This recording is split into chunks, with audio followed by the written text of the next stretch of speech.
যে পাকিস্তান নাস্তানাবুদ হয়ে গেল, যে জুলফিকার আলী ভুট্টো পাকিস্তানের প্রধানমন্ত্রী কার্যত হাতে পায়ে এসে ধরতে হলো ইন্দিরা গান্ধীর, সেই ইন্দিরা গান্ধী আবার পাকিস্তানকে মেনে নিলেন। সন্দেহ হয় না? প্রমাণ ছাড়া তো কথা বলি না। আমি তো প্রমাণ ছাড়া আজ পর্যন্ত আপনাদের সামনে কথা বলিনি।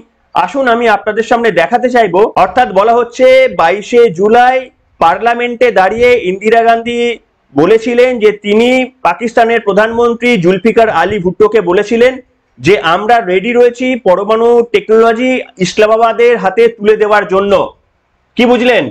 দেখুন, কোনো একটা স্টেটমেন্ট করার আগে না ভেবে চিন্তে করতে হয়। আমরা যে স্টেটমেন্ট গুলো করি না, সেগুলোতে হাওয়াতে কথা বলি না। আমাদের কাছে এভিডেন্স থাকে বলে সেই স্টেটমেন্ট গুলো আপনাদের সামনে নিয়ে আসি। আর আমি আস্তে আস্তে আপনাদের সামনে প্রমাণ করছি, আরো প্রমাণ করবো। আপনাদের আমি কথা দিয়ে গেলাম।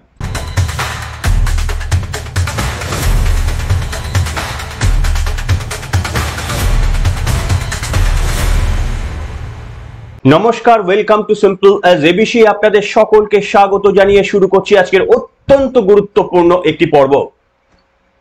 আপনারা জানেন, এই অপারেশন সিন্দুরের পর অনেক প্রশ্ন উঠতে শুরু করেছিল, প্রশ্ন তুলেছিল পাকিস্তান, আমরা গুরুত্ব দিইনি। কিন্তু যখন প্রশ্ন তোলে আমাদের রাজ্যের প্রধান বিরোধী দল কংগ্রেস, তখন তার তো মান্যতা দিতেই হয়।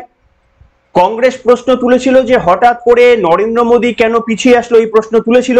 আপনারা সকলেই জানেন, আমি বিভিন্ন পর্বে আপনাদের সামনে বিশ্লেষণ করেছি যে পাকিস্তানের প্রধানমন্ত্রী তাদের নিজেদের সামরিক বাহিনীর কাছে গিয়ে বলেছেন, হার স্বীকার করেছেন। সেই ভিডিও আপনাদের সামনে আমি দেখিয়েছি। আমি আপনাদের সামনে দেখিয়েছি একজন পেন্টাগনের, একজন আমেরিকার প্রাক্তন মিলিটারি ম্যান, তিনি কিভাবে উল্লেখ করেছেন যে পাকিস্তান দু পায়ের মধ্যে ল্যাজ গুটিয়ে কার্যত ভারতের সঙ্গে যুদ্ধে হেরে গিয়ে কার্যত বাড়ি পালিয়েছে। কিন্তু আজকে যে তথ্য আপনাদের সামনে আমি তুলে ধরতে চলেছি, আমি গ্যারেন্টি করে বলতে পারি এই তথ্য আপনারা কোনো দিন শোনেননি। কি বলুন তো? এই যে কংগ্রেস এত কিছু বলছে, কংগ্রেসের কি আদেও বলার কোনো এখতিয়ার রয়েছে? কংগ্রেস বলছে না যে এই সময় যদি ইন্দিরা গান্ধী থাকতো তাহলে দেখিয়ে দিত? আমরা ইন্দিরা গান্ধীকে মিস করছি বলে বারবার পোস্ট করেছে না করেনি? আপনারা নিজেরা বলুন। আপনারা শুনেছিলেন তো, একেবারেই প্রচারে ভরিয়ে দিয়েছে যে এই সময় যদি আয়রন লেডি ইন্দিরা গান্ধী থাকতো তারা দেখিয়ে দিত। আমি আপনাদের সামনে কমিউনিটি পোস্টে আপনাদের সামনে আমি পোলে জিজ্ঞাসা করেছিলাম যে আপনারা কাকে মনে করেন যে ভারতের সেরা প্রধানমন্ত্রী, ইন্দিরা গান্ধী না নরেন্দ্র মোদী? তার উত্তরটা আমি দেখানোর চেষ্টা করছি আমাদের এই স্ক্রিনে। সম্ভবত দেখতে পাচ্ছেন বেশিরভাগ মানুষই কিন্তু নরেন্দ্র মোদীকেই অন্তত আনসার দিয়েছেন। আপনারা আমার কমিউনিটি পোস্টে গিয়ে আমার পোলগুলোর আপনারা আনসার দিতে পারেন, সেগুলো আমি দেখাবো আমাদের চ্যানেলের পর্দায়। কিন্তু আমার প্রশ্ন হচ্ছে, এই যে কংগ্রেস যে কথা বললো, সত্যিই কি ইন্দিরা গান্ধী থাকলে একেবারে আমূল পরিবর্তন হয়ে যেত? উত্তর হচ্ছে না। কংগ্রেসের দুটো মুখ রয়েছে। হাতির যেমন দুটো দাঁত থাকে, একটা চেবানোর জন্য একটা দেখানোর জন্য, কংগ্রেসেরও ঠিক তাই। কেন এ কথা আপনাদের সামনে বলছি না, যে আয়রন লেডি সত্যি সত্যি আমেরিকার প্রতিবন্ধকতাকে উপেক্ষা করে পাকিস্তানকে কার্যত দুটুকরো করে দিয়েছিলেন, সেটা ভারতের সেনাবাহিনীদের একটা পরাক্রমতার একটা পরিচয় গোটা বিশ্ব সেদিন পেয়েছিল। ইন্দিরা গান্ধী আয়রন লেডিরও পরিচয় দিয়েছিলেন। কিন্তু বারবার আপনাদের সামনে যে প্রশ্ন আমি তুলেছি, ঠিক তার 1 বছর পর যখন পাকিস্তান নাস্তানাবুদ হয়ে গেছে, তখন সিমলা চুক্তি সেরে ফেললেন মাননীয়া আমাদের ইন্দিরা গান্ধী। তিনি সিমলা চুক্তি সেরে ফেলে বললেন যে না, আমরা যুদ্ধ নয়, শান্তি চাই, এবং এইটা হচ্ছে জম্মু কাশ্মীরের একটা লাইন, এই বর্ডার আমরা অতিক্রম করব না, তোমরা অতিক্রম করবে না। যে পাকিস্তান নাস্তানাবুদ হয়ে গেল, যে জুলফিকার আলী ভুট্টো পাকিস্তানের প্রধানমন্ত্রী কার্যত হাতে পায়ে এসে ধরতে হলো ইন্দিরা গান্ধীর, সেই ইন্দিরা গান্ধী আবার পাকিস্তানকে মেনে নিলেন। সন্দেহ হয় না? আমি আপনাদের সামনে প্রমাণ দেখাবো। ইন্দিরা গান্ধী 1974 সালের সময় তিনি কি ভারতের পরমাণু চুক্তি তখনও পর্যন্ত পরীক্ষাগারে যতটা প্রমাণ করতে পেরেছিল ভারতের গবেষণাগারে ভারতের বিজ্ঞানীরা, সেটা কি তিনি পাকিস্তানের হাতে তুলে দিতে চেয়েছিলেন? উত্তর হচ্ছে হ্যাঁ।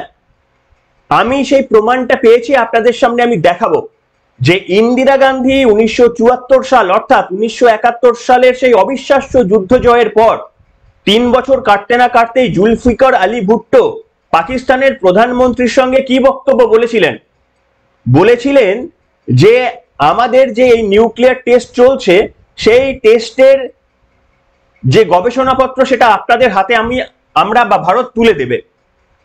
এইটা দেখলে কি বলবেন আপনারা, আর কংগ্রেস এরপরে কি জবাব দেবে? হ্যাঁ, এখানে আপনাদের কিছু প্রশ্ন উঠবে, সেগুলোর পরে আমি উত্তর দিচ্ছি। আপনাদের প্রশ্ন উঠতে পারে, তাহলে কি অটল বিহারী বাজপেয়ীর আমলে 1999 সালে পরমাণুর পরীক্ষা হয়েছিল? আপনি বলছেন যে 1974 সালে ইন্দিরা গান্ধী একথা বলেছেন। দেখুন, পরীক্ষাটা সফল হয়েছিল 1999 সালে অটল বিহারী বাজপেয়ীর সময়, কিন্তু তার অনেক দিন আগে থেকে বিজ্ঞানীরা পরীক্ষাগারে চেষ্টা করে যাচ্ছিলেন। এটা তো একদিনের কাজ নয়। কিন্তু সেই পরীক্ষাটাকে কংগ্রেস কোনোভাবেই প্রকাশ্যে আসুক বা ভারত পরমাণু পরীক্ষা করুক, এই সাহস তারা নিতে পারেননি, যেটা অটল বিহারী বাজপেয়ী গ্রিন সিগন্যাল দিয়েছিলেন আমাদের বিজ্ঞানীদের। যাই হোক, সেই ব্যাখ্যায় পরে আসছি, কিন্তু আমি আপনাদের সামনে প্রমাণ ছাড়া তো কথা বলি না। আমি তো প্রমাণ ছাড়া আজ পর্যন্ত আপনাদের সামনে কথা বলিনি। আসুন, আমি আপনাদের সামনে দেখাতে চাইবো, আপনারা একটু দেখুন। প্রথমে একটা আপনাদের টাইমস অফ ইন্ডিয়া, যে কোনো ইংলিশ ন্যাশনাল লেভেলের নিউজ পেপারে আপনারা খুঁজে পেতে পারেন, আমি জোগাড় করেছি আপনাদের জন্য। আপনারা দেখুন টাইমস অফ ইন্ডিয়াতে কি লেখা রয়েছে। Indira had offered to share N tech অর্থাৎ nuclear technology with Pakistan in 1974, 10th April 2013 লেখা রয়েছে। ডেটটা একবার খেয়াল করুন, 10th এপ্রিল 2013। এতদিনকার আগের পেপার কাটিং আপনাদের সামনে জোগাড় করেছি। এখানে লেখা রয়েছে WikiLeaks, Indira had offered to share N tech অর্থাৎ nuclear technology with Pakistan in 1974। কি বুঝলেন? এই জন্যই আপনাদের সামনে আমি বলি যে কাজটা করি আপনাদের কাছে, আপনাদের যেন কিছুটা অন্তত তথ্য আমাদের পর্বে তুলে দিতে পারি, কোনো সময় নষ্ট নয়। আসুন, আমি আপনাদের সামনে পড়ে শোনাই যে এখানে টাইমস অফ ইন্ডিয়াতে ঠিক কি লেখা হয়েছিল। আপনারা একটু খেয়াল করুন, শুনুন। However, after its first nuclear test in 1974, India offered to share nuclear technology with Pakistan.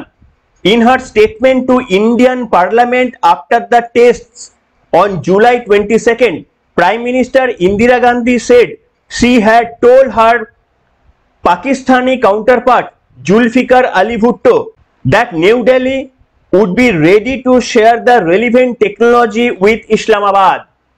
বুঝতে পারলেন? অর্থাৎ বলা হচ্ছে 22শে জুলাই পার্লামেন্টে দাঁড়িয়ে ইন্দিরা গান্ধী বলেছিলেন যে তিনি পাকিস্তানের প্রধানমন্ত্রী জুলফিকার আলী ভুট্টোকে বলেছিলেন যে আমরা রেডি রয়েছি পরমাণু টেকনোলজি ইসলামাবাদের হাতে তুলে দেওয়ার জন্য। কি বুঝলেন? কংগ্রেসের হয়ে যারা গলা ফাটাচ্ছিলেন এই রিপোর্টটা জানেন। আসুন তারপরে স্ট্যান্ডার্ডটা আপনাদের পড়ে শোনাই। Quoting her statement, the US embassy reported as revealed by WikiLeaks, double কোটের মধ্যে, অর্থাৎ এটা কোটেশন করে বলেছে উইকিলিকে এটা প্রকাশিত হয়েছিল, আমেরিকার এম্বাসি এটা প্রকাশ করেছিল। ইন্দিরা গান্ধী লিখছেন, শুনুন। I have explained in my letter to Prime Minister Bhutto the peaceful nature and economic purpose of this experiment and have also stated that India is willing to share her nuclear technology with Pakistan in the same way she is willing to share it with other countries, provided proper conditions for understanding and trust are created. I once again repeat this assurance. বলুন, আর কিছু বোঝানোর রয়েছে? পরিষ্কারভাবে 2013 সালে প্রকাশিত Times of ইন্ডিয়াতে লেখা রয়েছে যে ইউএস এম্বাসি উইকিলিকের মাধ্যমে তারা জানতে পেরেছে ইন্দিরা গান্ধীর একটা স্টেটমেন্ট, যেখানে ইন্দিরা গান্ধী পরিষ্কারভাবে বলছেন যে আমি পাকিস্তানের প্রাইম মিনিস্টারকে বলেছি যে আমরা শান্তিপূর্ণভাবে আমাদের পারমাণবিক এই এক্সপেরিমেন্টের ফর্মুলাটা সেটা পাকিস্তানের হাতে আমরা তুলে দেব, ঠিক যেমনটা আমরা অন্যান্য দেশের হাতেও তুলে দেব, তবে কিছু শর্তের মাধ্যমে, শান্তিপূর্ণ চুক্তি, কিছু শর্ত এর মাধ্যমে আমাদের ফর্মুলাগুলো তুলে দেব। এবার আপনারা বলুন, যারা গলা ফাটাচ্ছিলেন এতদিন ধরে যে ইন্দিরা গান্ধী থাকলে দেখিয়ে দিত, ইন্দিরা গান্ধী আয়রন লেডি, নরেন্দ্র মোদী কিচ্ছু নেই। দেখুন, কোনো একটা স্টেটমেন্ট করার আগে না ভেবে চিন্তে করতে হয়। আমরা যে স্টেটমেন্ট গুলো করি না, সেগুলোতে হাওয়াতে কথা বলি না, আমাদের কাছে এভিডেন্স থাকে বলে সেই স্টেটমেন্ট গুলো আপনাদের সামনে নিয়ে আসি। আমরা কোনো, আপনাদের মাফ করবেন, সকলের কথা বলছি না, তার কারণ আপনাদের বড় একটা অংশের মানুষ আমাকে ভরসা করেন, কিন্তু দু একজন যারা যে সমস্ত বক্তব্য বলেন তাদের কাছে না আছে কোনো তথ্য, শুধুমাত্র আবেগের ভিত্তিতে যে সমস্ত বক্তব্যগুলো লেখেন তার কোনো ভিত্তি নেই। সেগুলোই একটা একটা করে প্রমাণ আমি আপনাদের সামনে আনছি। আচ্ছা, আপনারা বলবেন এটা তো টাইমস অফ ইন্ডিয়া লিখেছে, তাতেও কি সত্যি প্রমাণিত হয় যে এটা ঘটেছিল? ঠিক আছে, আপনাদের মনে হতেই পারে। আচ্ছা, আমি আপনাদের সামনে একটা এরপরে যেটা দেখাচ্ছি, একটা একটা আমি সোর্সটা বলবো না, এটা একটা অথেন্টিকেট সোর্স এবং সম্ভবত এটা পার্লামেন্টের একটা কপি, যেখানে ইন্দিরা গান্ধী কি বলেছিলেন সেটা রেকর্ডেড রয়েছে। অর্থাৎ টাইমস অফ ইন্ডিয়া যা বলছে পার্লামেন্টের, সম্ভবত এটা পার্লামেন্টের রেকর্ড, আপনারা দেখলে বুঝতে পারবেন। এইখানে আপনারা একটুখানি ভালো করে পড়ুন, আমি হাইলাইট করে দিয়েছি, একটু পড়ুন। I have explained in my letter to Prime Minister Bhutto the peaceful nature and the economic purpose of this experiment and have also stated that India is willing to share her nuclear technology with Pakistan. যেটা বললাম Times of India থেকে, সেই অংশটা লেখা রয়েছে, এখানে লেখা রয়েছে। বাস, এরপরে আমার কাছে আর কোনো প্রমাণ নেই, এরপরে আমি আপনাদের সামনে আর কিছু নতুন করে আমি আর তুলে দিতে পারবো না। যারা পছন্দ করেন, যারা আমাদের এই পরিশ্রমকে মর্যাদা দিতে চান, একটাই বিনীত রিকোয়েস্ট যে কোনোভাবেই ইভিল শক্তিকে জিততে দেবেন না। অনেক ইউটিউব চ্যানেল রয়েছে, তারা কোনো কারণে, জানি না ইউটিউবের অ্যালগোরিদমের কারণে, তারা প্রচুর ভুলভ্রান্ত খবর ছড়িয়েও রিচ পেয়ে যায়। আর আমাদের এই পরিশ্রমের মূল্য আমরা পাই না, তার কারণ জানি না, কোন এক অজানা কারণে। কিন্তু আপনারা যে কজন দেখছেন সে কজনের কাছে প্রকৃত তথ্যটা তুলে দিয়েও আমাদের মনে শান্তি হয়। কিন্তু মানে পরিবর্তে আমি আপনাদেরকে পাশে চাই। কিভাবে? একটু কমেন্ট করুন না, একটু লাইক করুন না, একটু শেয়ার করুন না। এই ধরনের খবর আপনি দ্বিতীয় কোনো ইউটিউব চ্যানেলে পাবেন? কোনো এক অজ্ঞাত ইউটিউবের অ্যালগরিদমের কারণে আমরা কিছুতেই উঠতে পারছি না, ঠিক যেমনটা অনেক ভুল তথ্য দিয়ে ভুলভাল খবর ছেপে যারা লক্ষ লক্ষ মিলিয়ন ভিউ পেয়ে যায়, আমি জানি না কোন এক অজানা কারণে। কিন্তু আমরা যদি গ্রো না করি, তাহলে ভারতের মানুষের সামনে, বাংলার মানুষের সামনে এই ইনফরমেশন গুলো কি করে তুলে ধরবো?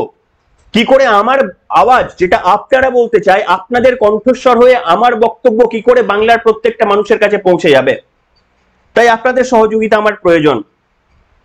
তো এই জায়গায় দাঁড়িয়ে আমি বললাম যে দেখুন, ভারতের ওপর ট্রাস্ট রাখতে আমি বলেছিলাম। যদি এটা ইন্দিরা গান্ধীরও সরকার হতো, তাহলেও আমি বলতাম ভারত সরকারের ওপর এই মুহূর্তে ট্রাস্ট রাখুন। রাজনৈতিক বিতর্ক পরে হবে, কিন্তু আপনারা সেই সুযোগ অনেকে দিতে চাননি। আর আমি আস্তে আস্তে আপনাদের সামনে প্রমাণ করছি, আরো প্রমাণ করবো। আপনাদের আমি কথা দিয়ে গেলাম এই যুদ্ধে ভারত কি করেছে, এবং আমি আপনাদের সামনে এটা বলছি, এই যুদ্ধ শেষ হয়নি। আজকেও এই খবর যখন করছি, রাজনাথ সিং আজকেও বলেছেন অপারেশন সিন্দুর হচ্ছে একটা ট্রেলার মাত্র, এখনো মুভিটাই বাকি রয়েছে। আমি শোনাবো এই বক্তব্য, আগামী পর্বে শোনানোর চেষ্টা করব। কাজেই এখনো কিন্তু পিকচার আমি বাকি হ্যাঁ মেরে দোস্ত, এটা আমি অনেকদিন আগেই বলে গিয়েছিলাম। আমি যা বলি আমাদের সরকার দুদিন পরে তাই বলে, মাফ করবেন, একটু যোগ করে একটু মজা করে বললাম, কিন্তু এটা ট্রু। আমি বলেছিলাম না আপনাদের, দেখে নেবেন, এখনো আমার থাম্বনেলে লেখা রয়েছে যে পিকচার আমি বাকি হ্যাঁ মেরে দোস্ত, এই কথাটা লেখা রয়েছে কিনা দেখে নেবেন। আর ঠিক রাজনাথ সিং এই বক্তব্যটাই বলেছেন, অপারেশন সিন্দুর একটা জাস্ট ট্রেলার, এখনো পিকচারটা দেখানো হয়নি, এবার পিকচার দেখাবো আমরা। আমি বক্তব্য শোনাবো, আগামী পর্বে এই বক্তব্য আমি শোনাবো, কথা দিয়ে গেলাম।